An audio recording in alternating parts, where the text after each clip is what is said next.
झारखंड विधानसभा चुनाव की सरगर्मियां बढ़ती जा रही हैं और सभी राजनीतिक दल अपनी अपनी तैयारियों में जुट गए हैं।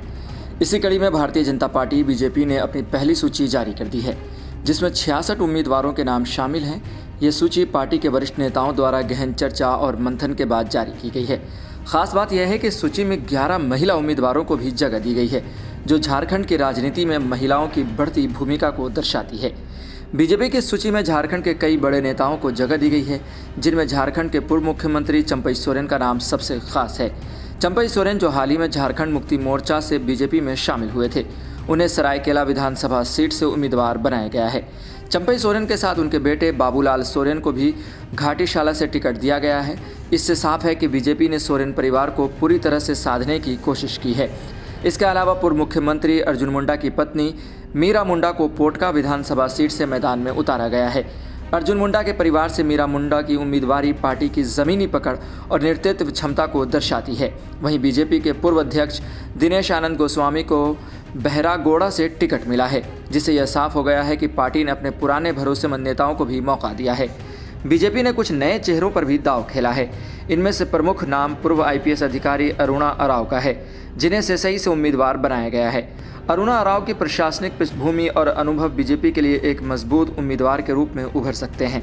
बीजेपी की उम्मीदवारी सूची में 11 महिलाओं को टिकट देकर यह साफ कर दिया गया है कि पार्टी महिला सशक्तिकरण को लेकर गंभीर है। इनमें से प्रमुख नाम सीता सोरेन का है, जिन्हें जामताड़ा से टिकट दिया गया है। इसके साथ ही समीरा राव को बिशनपुर, सुदर्शन भगत को गुमला और गीता कोड़ा को जगन्नाथपुर से चुनाव मैदान में उतारा गया है। इन महिला उम्मीदवारों की उम्मीदवारी पार्टी की छवि को एक नई दिशा दे सकती है, खासकर ग्रामीण और आदिवासी क्षेत्रों में। बीजेपी की सूची में यह भी देखा जा सकता है कि पार्टी ने अपने पुराने विधायकों पर भरोसा जताया है, वहीं कुछ नए चेहरों को भी अपनी किस्मत आजमाने का मौका दिया है। ये संतुलन पार्टी के चुनावी रणनीति की स्पष्ट झलक दिखाता है। पार्टी के कई प्रमुख नेता जो पिछले लोकसभा चुनाव में हार का सामना कर चुके थे, उन्हें फिर से विधानसभा चुनाव में मौका दिया गया है। इसमें सीता सोरेन, अमीरा राव, सुदर्शन भगत और गीता कोड़ा प्रमुख हैं। बीजेपी के नेतृत्व वाले एनडीए ने हाल ही में झारखंड में सीट बंटवारे का फॉर्मूला भी तय कर लिया। इस फार्मूले के तहत बीजेपी 68 सीटों पर चुनाव लड़ेगी, जबकि all Jharkhand students union एजेएसयू 10, Janata Dal United JDU 2 और लोक जनशक्ति पार्टी रामविलास की 1 सीट पर अपने उम्मीदवार उतारेगी। यह बंटवारा झारखंड की राजनीति में एनडीए के गठबंधन को और मजबूती देने की दिशा में एक महत्वपूर्ण कदम है। चुनाव आयोग ने पहले ही झारखंड में विधानसभा चुनाव की तारीखों की घोषणा कर दी है। झारखंड की 81 विधानसभा सीटों पर 2 चरणों में चुनाव होंगे। पहले चरण के लिए 13 नवंबर को और दूसरे चरण के लिए 20 नवंबर को मतदान होगा, जबकि वोटों की गिनती 23 नवंबर को होगी। इन चुनावों में बीजेपी का मुख्य मुकाबला झारखंड मुक्ति मोर्चा, जेएमएम, कांग्रेस और अन्य विपक्षी दलों से होगा। वहीं बीजेपी की सूची से साफ है कि पार्टी ने अनुभव और नई ऊर्जा को मेल से संतुलित रणनीति अपनाई है।